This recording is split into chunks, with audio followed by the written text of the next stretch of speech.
ద్వితీయోపదేశకాండం 6:4. ఇశ్రాయేలు విను, మన దేవుడు యెహోవా అద్వితీయుడగు యెహోవా. అద్వితీయుడు అంటే, అద్వితీయుడు అని అంటే ద్వితీయుడు కాదు. ద్వి అనగా రెండు, రెండోవాడు కాదు,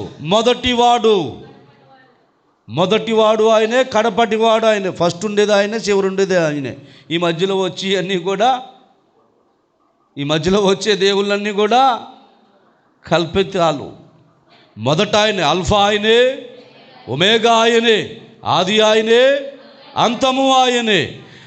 అద్వితీయుడగు యెహోవా, నీ పూర్ణ హృదయముతో, నీ పూర్ణ ఆత్మతో, నీ పూర్ణ శక్తితో నీ దేవుడిని యెహోవాను ప్రేమింపవలెను. ఎంతమంది దేవుణ్ణి ప్రేమిస్తున్నారు? ఎంతమంది దేవుని ప్రేమిస్తున్నారు? చందా ఇస్తే దేవుని ప్రేమించినట్టేనా? బల్లారాధన తీసుకుంటే దేవుని ప్రేమించినట్టేనా? ఆదివారం ఆలస్యమైన కానీ చర్చిలోకి వస్తే దేవుని ప్రేమించినట్టేనా? ఎలా మనం దేవుని ప్రేమిస్తున్నాం చెప్పండి? ఆయన మనల్ని ప్రాణమించేటంతగా ప్రేమించాడు. ఒకటి. ఇంకొకటి, నువ్వు పుట్టింది మొదలుకొని ఇప్పటి వరకు బట్టకి, భోజనానికి, వస్తువులకి, వాహనాలకి లోటు లేకుండా కాపాడాడు. మూడవది, నీవు పాపివాడిని గ్రహించి నీ కోసం ఆయన వచ్చి తన రక్తాన్ని కార్చి నేను రక్షించుకుని తన సొత్తైన బిడ్డగా కొడుగ్గా చేసుకున్నాడు. 3. అలాగే గాలి, నీరు, వాతావరణం ఇవన్నీ నీకు ఉచితంగా అనుగ్రహిస్తున్నాడు. ఇవన్నీ కూడా దేవుడు మనల్ని ప్రేమించడానికి చిహ్నాలు, సూచనలు. ఇంకా ప్రేమిస్తూనే ఉన్నాడు. నువ్వు మంచోడు అయినా, చెడ్డోడు అయినా, దేవుడి దగ్గరికి వచ్చినా రాకపోయినా. అంతేనండి? ఓకే, సరే, నువ్వు ఎలా ప్రేమిస్తున్నావు ఒకసారి చెప్పు. ఆయన ప్రేమిస్తున్నది చూపించాను. ఆయన మనల్ని ఎలా ప్రేమిస్తున్నాడో చూపించాను. నువ్వు ఎలా ప్రేమిస్తున్నావు ఒకసారి చూపించు. విజయ్ కుమార్, నువ్వు దేవుని ఎలా ప్రేమిస్తున్నావు చూపించు, చెప్పు.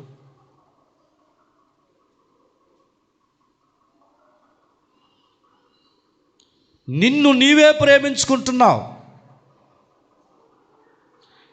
నిన్ను నీవే ప్రేమించుకుంటున్నావు. జీవస్వరాలు ఏదో పాట ఉంది కదా, నిన్ను నీవే ప్రేమించుకొని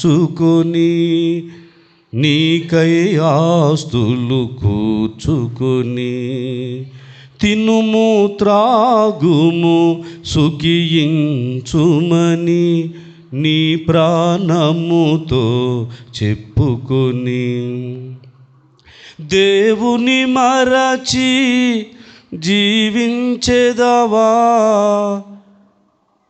నిన్ను నీవే ప్రేమించుకుంటున్నావు. పక్కోడిని ప్రేమించవు, ప్రభుని ప్రేమించవు, సంఘాన్ని ప్రేమించవు, సేవను ప్రేమించవు, సేవకుని ప్రేమించవు. రైట్? నేను చెప్పింది కరెక్టే కదా? నిన్ను నీవే ప్రేమించుకుంటున్నావు. నిన్ను నీవే ప్రేమించుకుంటున్నావు అంతే.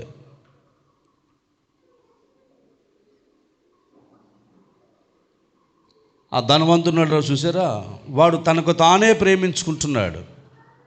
తన దేహాన్ని తానే ప్రేమించుకుంటున్నాడు. ఒక విషయాన్ని గ్రహించాలి, నిన్ను నీవు ప్రేమించుకున్నట్టయితే నీవు స్వార్థ జీవివి, నీకు పరలోకానికి వెళ్ళే అర్హత లేదు. ఆ ధనవంతుడు కూడా తను తాను ప్రేమించుకున్నాడు. పక్కోడు ఏమవుతున్నాడో, సేవ ఏమవుతుందో, సొసైటీ ఎలాగుందో వాడు ఎప్పుడు గమనించుకోలేదు. చాలామంది పరిస్థితి ఇదే. నేనుంటే చాలు, నేను తింటే చాలు, నేనుంటే చాలు, నాకుంటే చాలు, నేను తింటే చాలు, ఎవడేమైపోతే నాకు అనవసరం. నేను పోగేసుకోవాలి, నేను గెయిన్ అవ్వాలి, నేను గ్రోత్ అవ్వాలి, నాకుంటే చాలు. వాడికంటే టాప్ లెవెల్లో ఉండాలి, వీడికంటే టాప్ లెవెల్లో ఉండాలి, వాడికంటే టాప్లో ఉండాలి, వీడికంటే టాప్లో ఉండాలి. అదే తప్ప నీకున్న దాన్ని దేవునికి ఇవ్వడం, దీనులకి ఇవ్వడం లేదు.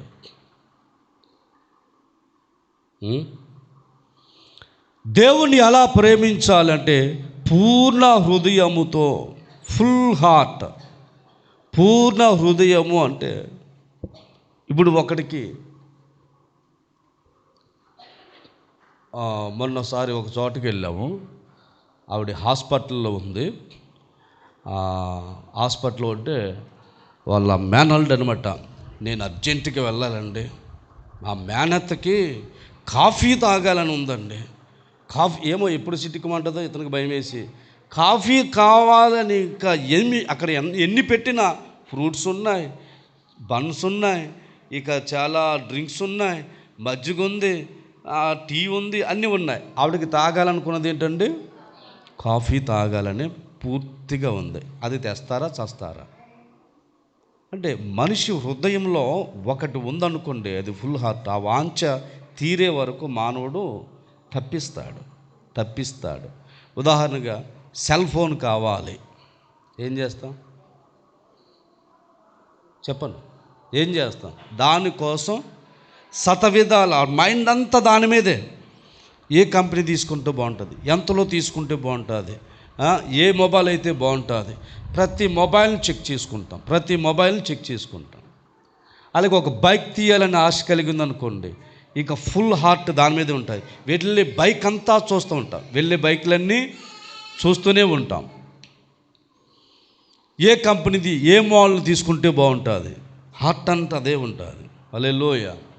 ఉదాహరణకు ఒకటి తాగాలి అని అనిపించింది అనుకోండి, ఇంకా ఏదో రకంగా మోసం చేస్తాడు, ఏదో రకంగా గలిబిలి చేసేస్తాడు, ఏదో రకంగా ఆడి దగ్గర లేకపోయినా ఎవరో ఒకరిని పడగొట్టి మొత్తానికి ఏదో ఒక అవసరత ఉందని వాడు వాంఛ తీర్చుకుంటాడు.